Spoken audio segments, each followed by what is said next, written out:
everyone to another episode. This is your imported accountant, Maria Mejia. Accountant.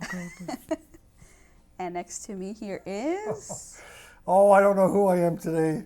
Before we started this, I sounded a bit like a monkey, but I'm pretty sure I am, the Panastic business coach? Do I have a name? I think you have a name. If not, I'll take it. My name's David, too. David and David. Okay, yes, this is the David and David show. I'm David. And I'm David.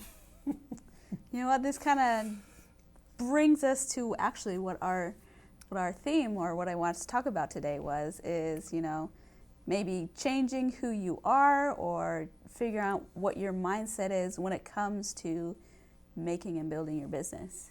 Right, so today we're going to talk about focusing on the mindset.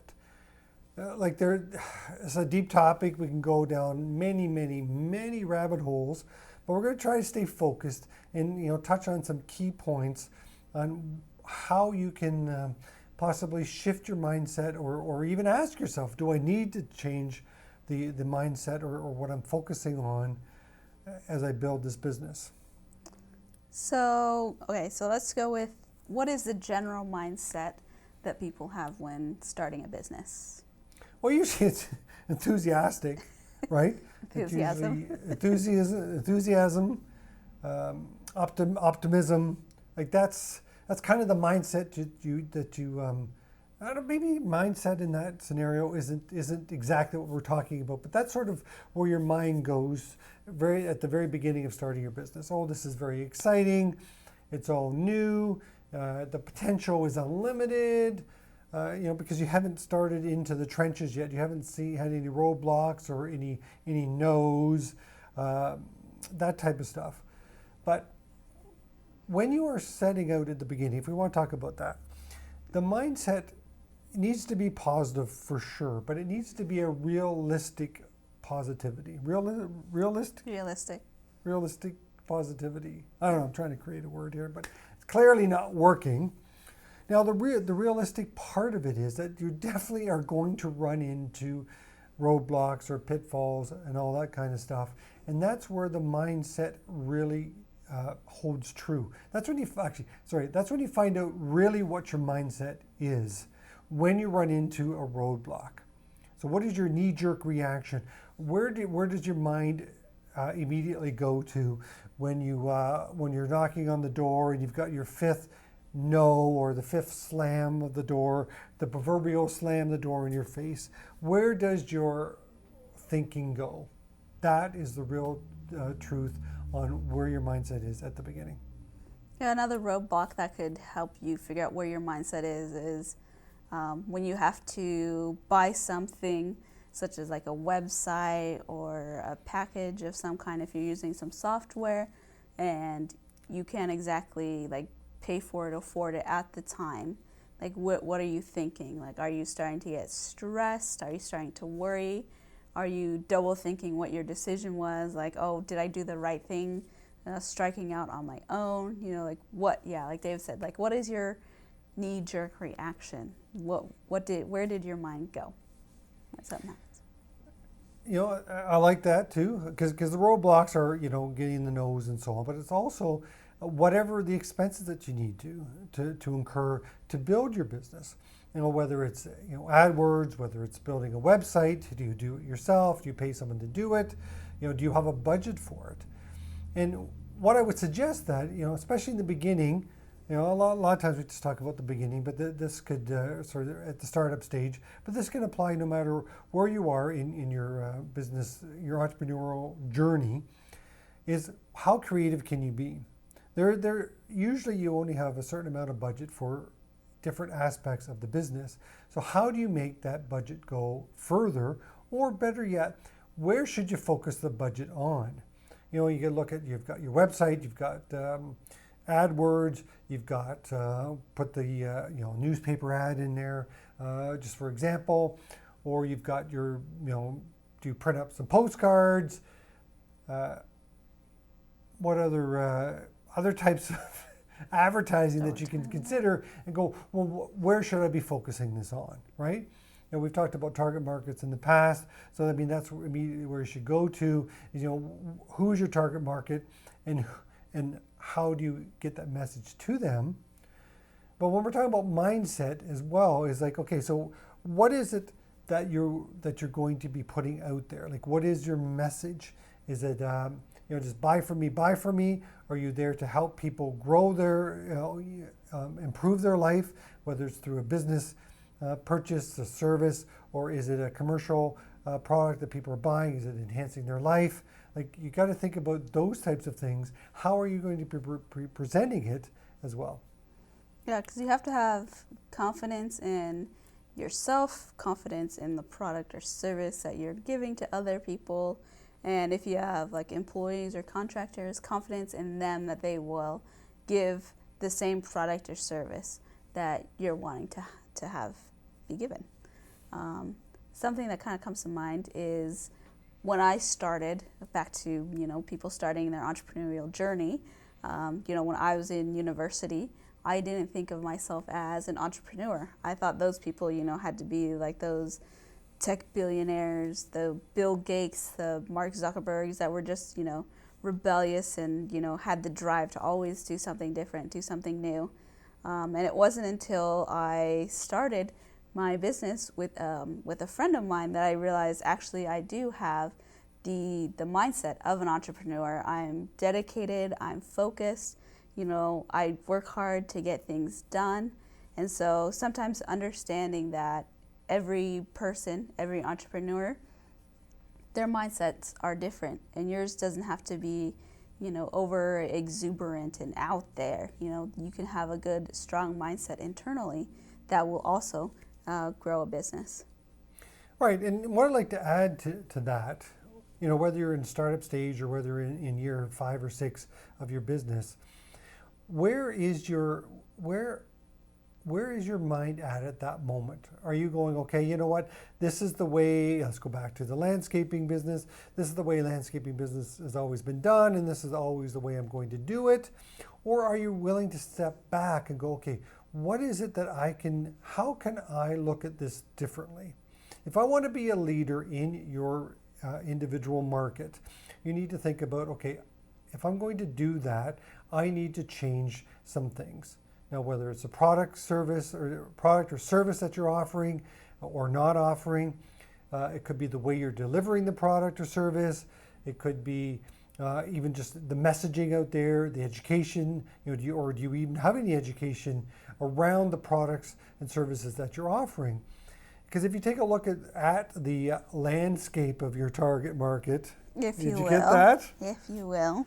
You know, a little panastic business coach coming at you right there. But anyways, yes, you got to take a look at it and go, okay, you know, if your mindset is, oh, let's just do the same old, as we've always done this, and we're doing okay. But if you want to be a leader in your market, you need to change your mind a little bit, if I could use the term just a bit. You got to change your mind and go, okay, you know what? What do I need to grow into as a leader of this business to be able to be a leader in that target market? What do I need to do differently? Do I need to grow myself? Do I need personal growth? Do I need to start reading certain books? Do I need to educate myself a certain way? You know, the more that you build on yourself, invest in yourself as a leader, you'll be able to then translate that into leading your business into being a leader in, lots of leaders. That's there. a lot of leaders. Really Canadian there. Why? Leaders. What would you use Never mind. in the U.S.? Come on. Counts. The imported accountant. Yeah. Anyways. Be a leader. Be a leader. No, you know, like you're not like, oh, I don't want to get into the whole political leader kind of thing because that's a whole other can of worms we don't want to go down right now. Kettle of fish? Kettle of fish. Can of worms? Potato. American, Canadian. I don't know. So be a leader. Kind of bouncing off of that, David. You know, the 5% Club, you know, that's what we call this podcast, you know, the 5% Club. With David and Maria. With David and Maria. And we have Maria's with us. It's not just David and David. David today. and David. You know, and we have a group on Facebook, the Top 5% Club. And, we say that you're in the 5% club if you write something down.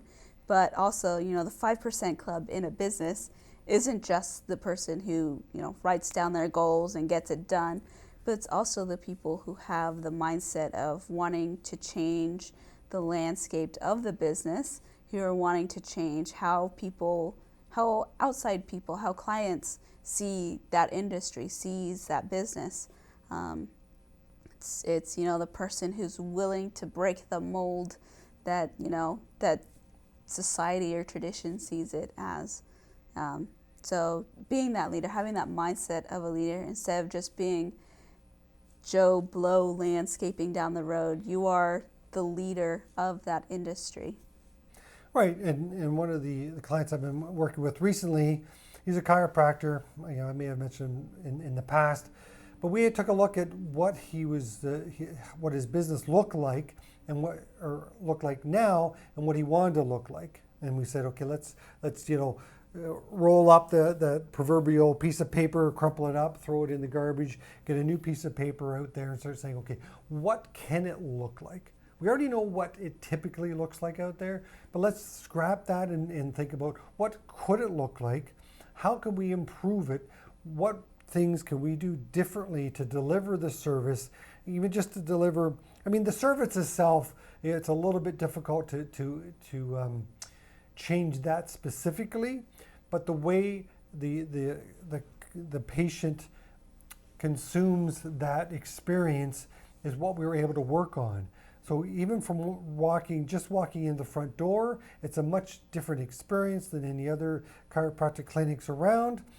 From the time that they're greeted to the time that they're offered some sort of refreshment, they've got a nice comfortable seat to wait there with. And again, for example, the receptionist or the person that's receiving them is not behind a desk. There's not this 3 feet of wood between them. That receptionist or that person that's receiving them is going to be on the other side, and then it's a more of a personal reception. There's a personal touch there, and then when they're done the service, whatever that service is, whether it's massage or whether it's chiropractic or whether it's acupuncture, as they're leaving, each person, each time that they leave, they're given a parting gift, just something small, but just something that makes them feel welcomed or thanked for them coming there. So that's how we were able to change up that particular business. Yep. So if I could just throw a question at you, David. You're a business coach, and there's lots of coaches out there who use different systems, and a few who use the same system that you do. What makes you different from all the other business coaches that either use the same system as you or have their own system? Great question. And I'm just going to go a little different angle on this. When you ask people that question, their knee-jerk reaction is, the customer service, my knowledge, my years in business, and all that type of stuff. However, those are platitudes. Those are things that you expect from the business or service that you're going to. So if you're a business and that's what you're saying, that's what you're putting out there is, 25 years in business, friendliest staff, we've got the most knowledgeable staff, or we got the best prices, the lowest prices, all of that. Now you're just lumping yourself in with all the other people in your market. So then you ask, what is it that makes me different, or what makes Financial Success Matrix different? Is that there are two things. One, we create a roadmap for you right in the beginning. We show you how we're able to help your business grow and give you estimates, or pretty realistic estimates, on what kind of increased revenue we're going to see before you even start working with us. And our goal is to get you to be the leader in your industry, in your market. That is our goal, and that's what we aspire to. And we only like to work with the serious business owners that have that potential mindset or are already in that mindset. Yeah. So, most business owners, their mindset is, give a product, sell sell a product, give a service, get money. That's their number one mindset. But with us, it's more than that. It's helping other people understand, finding a way to expand their business. Because if they succeed and grow, then we'll succeed and grow. It's a win-win situation for everyone. And that's how, we're different than all the other Joe Schmoes down the road. Right, and the importance of the roadmap at the beginning, it's like, we always say this, you need to know where you are and where you want to go. And then you got to develop that roadmap to get there. So that's one of the things that we create right at the beginning of the relationship. Even a lot of times, even before we engage in an official relationship, we are able to identify the roadmap for you to help you be successful.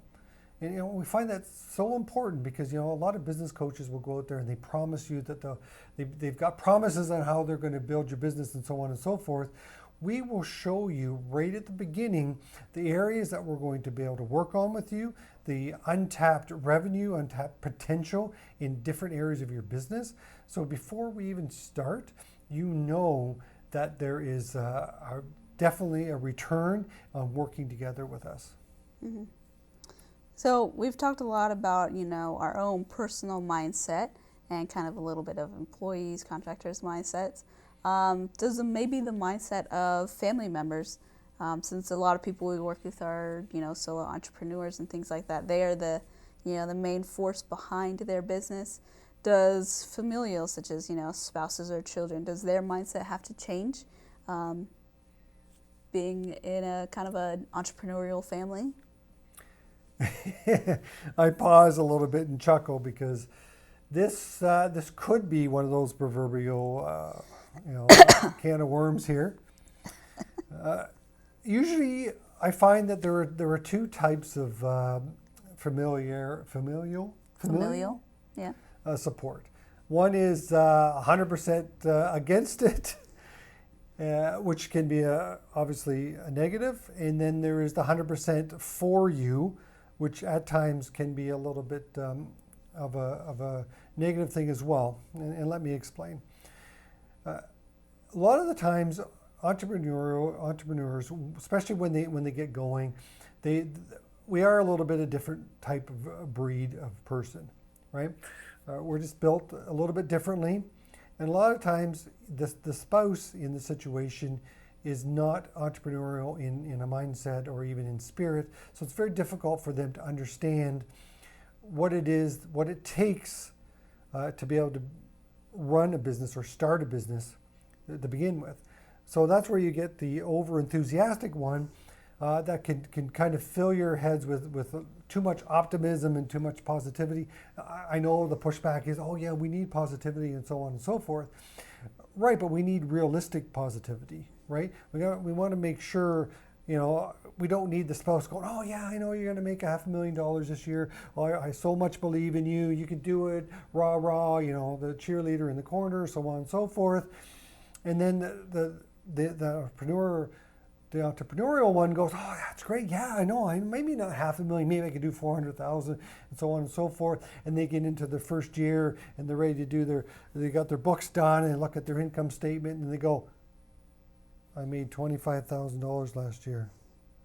And then, bam, they hit this wall, and because they've had this unrealistic positivity. I think I'm creating a new term here, right? So that's why that could be potentially negative. But on the flip side, again, if someone doesn't really understand it, and they might be thinking, oh, you're not going to make any money at this, and it drags you down as in your mindset because you're trying to be positive, you're trying to grow this, and you know that it's going to take some time, it's going to take some challenges to get through, and so on and so forth. So the big question is, how do you deal with it? Yeah, right. How do you deal with that? Now, one of the things all great entrepreneurs are able to do is manage expectations. Now, whether that's customer expectations, supplier expectations, or family members' expectations. It's something that you need to be able to address and be able to manage. So I would say for the ones that are, with the over-optimistic partner, you need to let them know that, okay, I appreciate the enthusiasm, or understand where the enthusiasm is coming from, and being realistic in the numbers that you're projecting for yourself. And for the flip side, one that, maybe doesn't understand and has challenges with the positivity, just let them know that, okay, I understand where you're coming from. This might be a little bit difficult for you to understand, but will take time. The worst thing you could do is be the over-optimistic person and go, oh yeah, you know what, I'm going to get this off the ground and we're going to make $500,000 this year. The flip side of the other side of the coin. And then, of course, at the end of the year or halfway through the year, that spouse is going, or the partner's going, okay, you said you're going to be making lots of money, and I don't see any money coming in from you, from your side of the whatever, right? Mm-hmm. Bank account. And then all of a sudden that partner is all upset because you've given them unrealistic expectations. So communication, 100% important, but being able to manage the expectations, understanding where they're coming from, and then setting up the expectation to them. Let them know, okay, yes, you know what, I might not be able to bring any money into the home for the first 6 months, maybe for the first year. I need you to be okay with that. If you're not okay with that, what is it that what understanding can we come to be able to make sure that it doesn't end up being a huge issue in that relationship? Yeah, that open communication is very key to, helping the other person have the right mindset, the right attitude towards your business and towards you as an entrepreneur. Right, and that's a great way to flex that, again, managing expectations, because you're going to have to do that with your customers, with your suppliers, even with staff when you get to that stage. Part of being an entrepreneur is part of being a psychologist. You have to be able to look outside of yourself and see how other people are different personalities, and different personalities need to be communicated differently, so that you're able to get those expectations properly communicated. Yeah, I know. I sound like I'm saying communicated too much. Leader. Communication. It's all crazy. Yeah. Communication is key. As David's being a communication leader. There we go. A leader in communication. Maybe that's where we need to go with this. I don't know. I'm just making it up as we go, folks. Yeah. So, anything else you want to add? When it comes to mindset, and I guess kind of as well, we kind of talked a little bit about attitude and being a leader in our industry or just in general. Well, part of some exercises that you need to do, a gratitude journal is definitely something you can consider. That's a rabbit hole we could go down to, or go down as well. What we got to look at is you need to understand where you want to go, and then you got to make sure that you keep on track. Whether that's a gratitude journal, whether it's positive affirmations, or maybe it's just a sign beside your computer that tells you, to push on, keep calm and carry on. Whatever the expression is, you do need some sort of tool to remind you for this. Now, what that is, it's different for each person. So I would consider looking into the different aspects, but definitely a mentor for sure. The whole business coach idea is there. A networking community that's positive, that has a little bit of a mastermind slant to it, because you are going to run into lots of different times where you are going to be challenged, and your mindset needs to be tough, and that takes time. It's like a muscle. You have to work on it. So I would just say look for the different areas that can help you work on your mindset. Yep. Because, like we said in the beginning, what your mindset will get challenged whenever you come into, you'll hit a wall, run over a speed bump, or if you just, get a flat tire on your journey of being an entrepreneur. You got to have something there to remind you, it's okay, these things do happen, but you got to, pick yourself up and continue on being the amazing entrepreneur that you are. Right. So, don't let that flat tire give you a flat attitude. Oh, boy. And on that note, I think that's time for us to call this episode. We'll call it time now. Well, thank you, Time everyone. of death. Actually, that joke was time of death. Pretty much. Thanks for joining us and, sitting through David being David today. Like, subscribe, and share with those entrepreneurs or business owners that might need a little laugh or some extra little tidbits in their business. Absolutely, and hopefully there was some informational, educational stuff in here. Spread throughout. Pardon me? Spread throughout. Spread throughout, yeah. Yes. Interspersed with a lot of awesome jokes. And if you like my jokes, please in the comments let me know that. And if you hate if I hate my jokes, even better yet, send me a joke that's better than mine. We can work in next time. We'll work in next time. Excellent idea. So until next time, this is the Panastic Business Coach. And your imported accountant.